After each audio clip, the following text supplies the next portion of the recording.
Ah, cara, quem disse que seria fácil? Ninguém falou isso, cara. Mas quem disse que não dá, porra? Quem falou que não dá? Como que não dá? Quantos exemplos nós temos aí?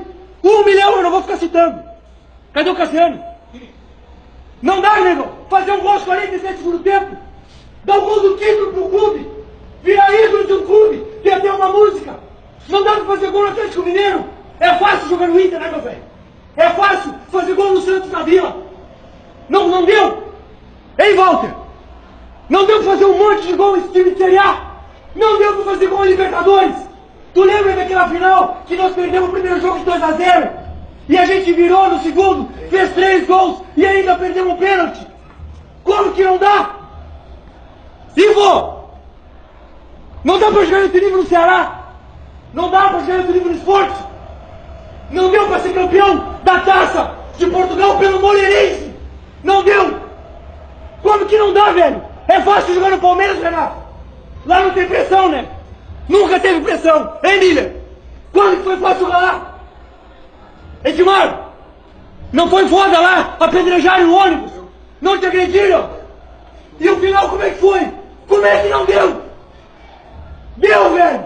Sempre dá! Tem que acreditar! E uma coisa aqui, velho! Cadê o Timbó? Velho, esse cara que deu a vida, machucado sem condição nenhuma! Porque isso aqui é a vida do cara! Eu tenho que valorizar o cara! O jogo não valia nada pra maioria, mas pra ele é a vida dele! O que ele mais quer é ficar aqui! Se preocupa com o cara! Sente a dor do cara! Cadê o Gabriel? Tá com uma hérnia nas costas, meu velho! Hérnia nas costas! Hoje tem o 3º goleiro! Mas se os caras precisar, o Marcão é nada merda! Os caras precisam de ti! Alguém sabe que ele trata e treina e chega à noite ainda e faz pirata com o dinheiro do bolso dele! Valorizem o cara!